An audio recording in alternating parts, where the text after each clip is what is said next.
Welcome back. So in this video we will talk about the different kind of environments an agent has to take into account before developing the agent's function. So again we would see that the environment has a very important impact on the type of agent function that is getting developed. So let's have a look at it. Okay. So there could be environments have multiple characteristics. So let me write down the characteristics that we're going to study, and then we're going to look at them one by one. So again, environment could be fully observable, or it could be partially observable. So again, we're going to discuss these things in this video, but I'm just going to let you know about all of them. Partially observable, and or maybe it is not observable at all. You cannot see anything in the environment. So and this is one aspect, and the other aspect that we could see is that our environment could be static, or it could be dynamic. An environment could be discrete, and it could be continuous. Discrete versus continuous.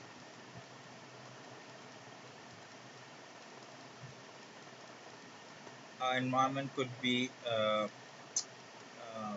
deterministic. Sorry, it could be deterministic,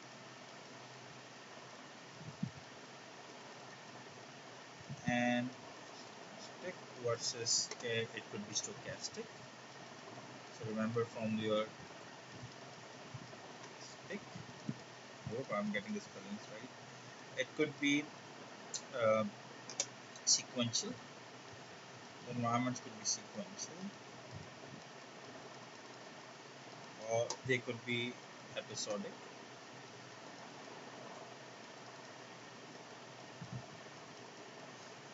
And again, and one other thing that is, it's not related to the environment, but the knowledge about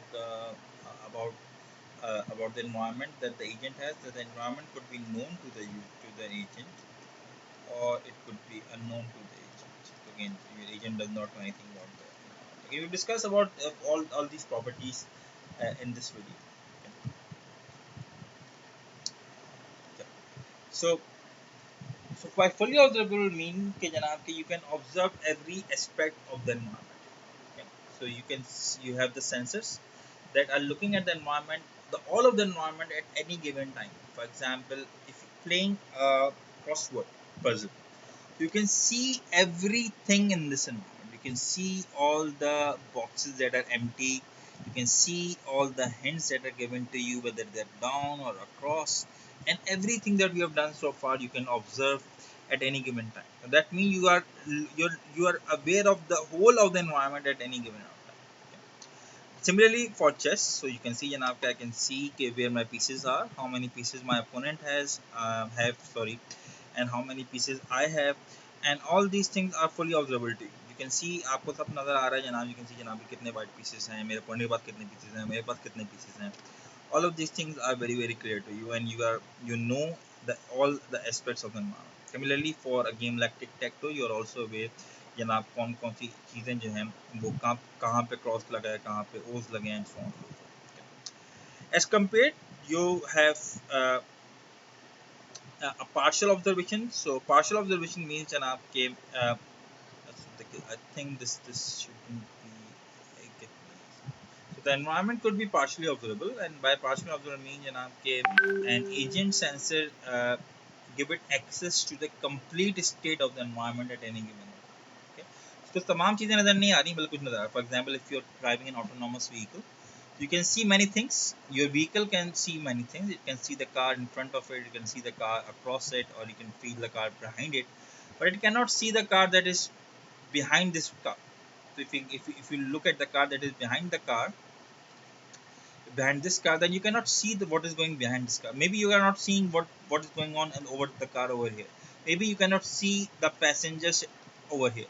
Maybe you cannot see a cyclist that is driving on this tower, and you cannot see everything. You can see many things, but you cannot see everything.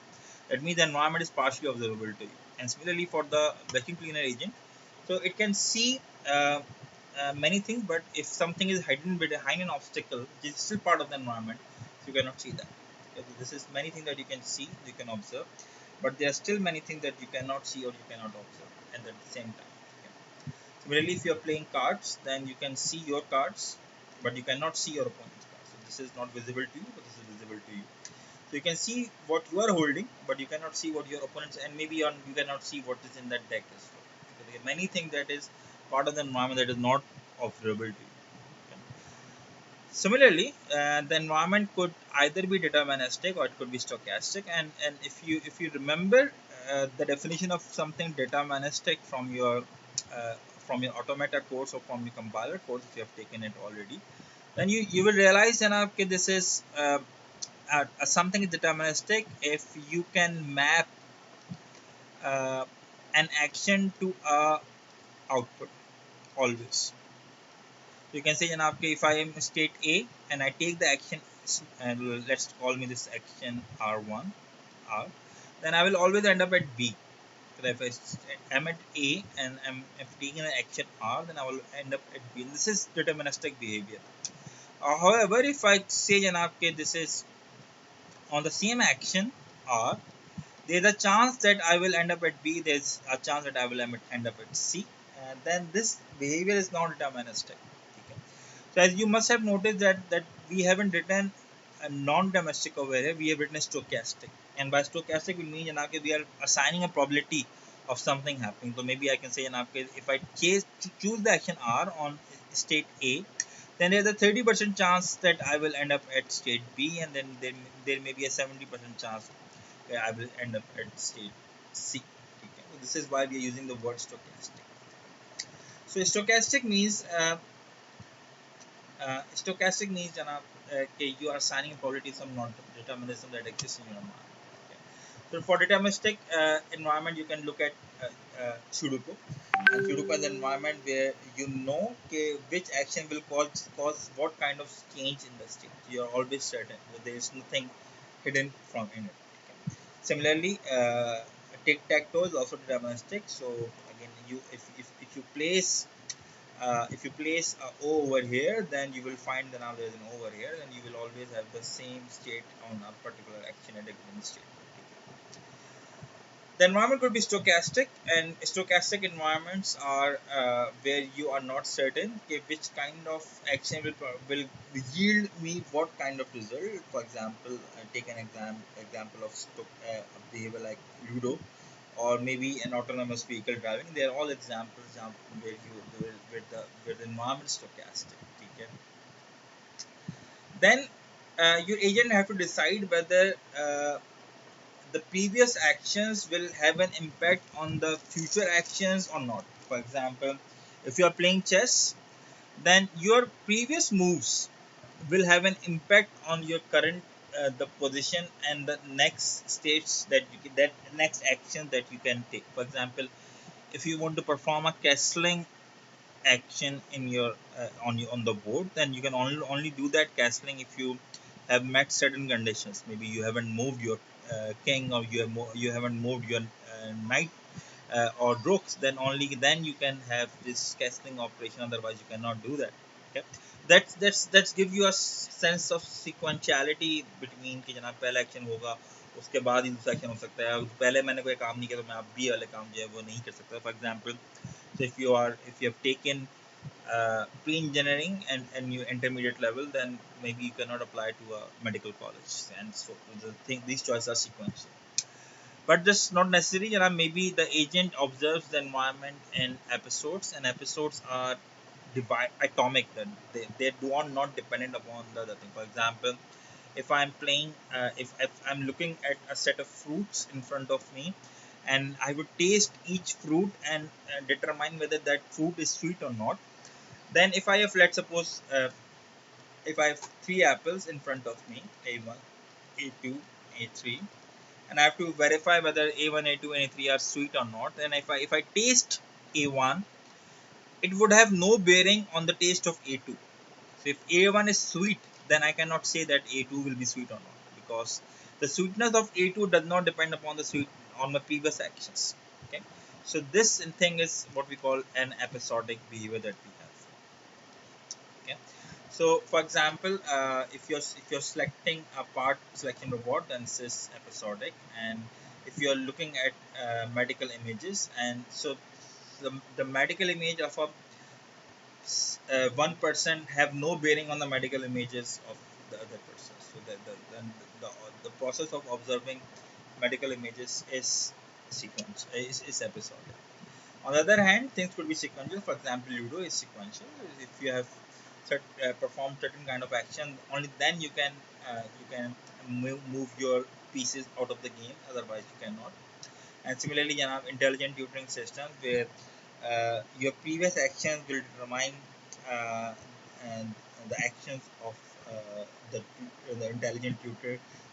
For example, if you have shown that you are very good at addition, then maybe the intelligent tutor will give you the questions about multiplication. Otherwise, you won't.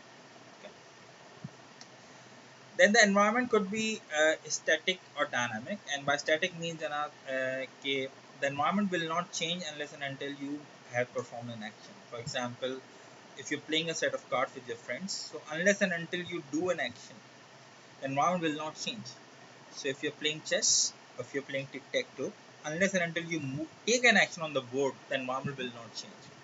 And chess as well, tic-tac-toe as well, ludo as well. So again, unless and until you are not performing some action on the environment will remain the same.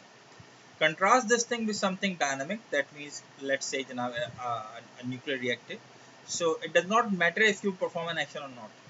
The environment will keep on changing. If you're playing a game like FIFA or a car racing game, it will not matter enough whether you are performing some action or not. The environment will keep on changing on itself. Okay. For example, so if the doctor chooses not to do anything, it would not mean that the condition of the patient will not change. Okay.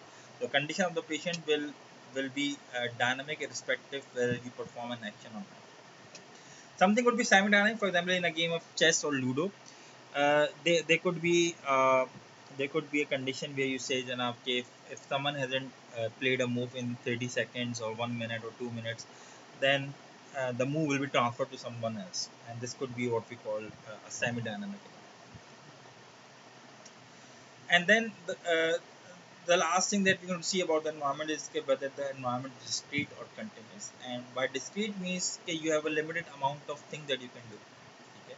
For example, if you're playing checkers or chess, then then only a couple of things that you can do. So if you have a Java tutor, then just things that could be that could limited amount of things that you can do.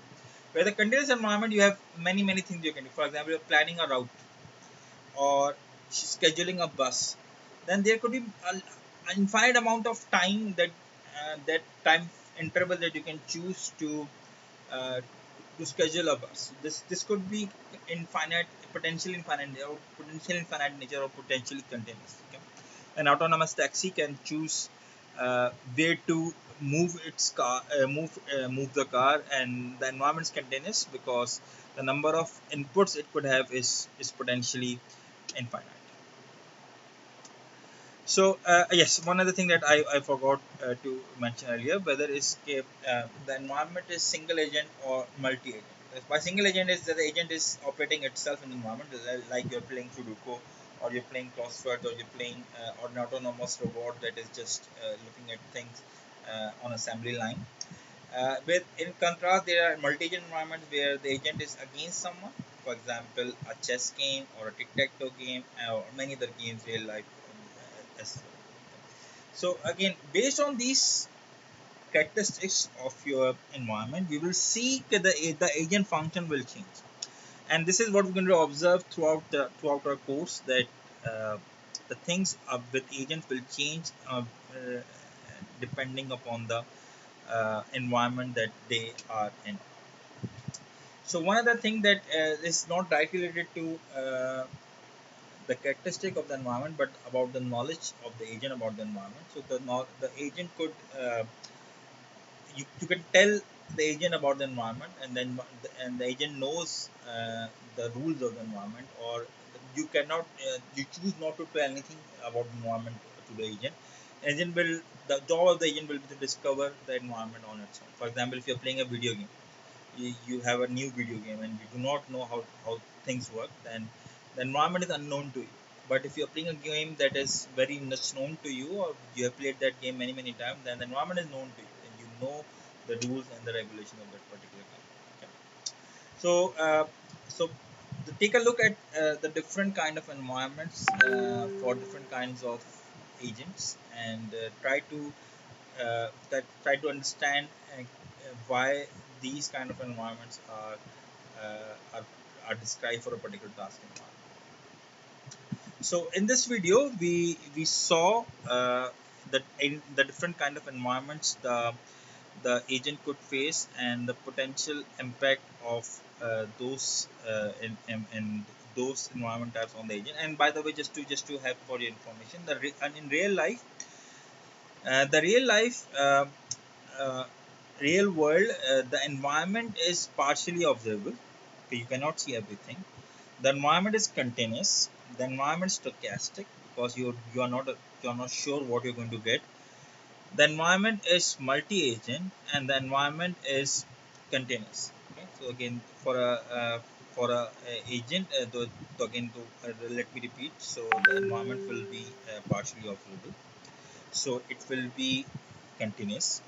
It will be stochastic, it will be multi-agent, and it will be sequential. So in real life, you will what you have done in your past will determine what you can do in the future. So in the next video, we'll talk about the different kind of agents that we have. Bye bye for now. Allah.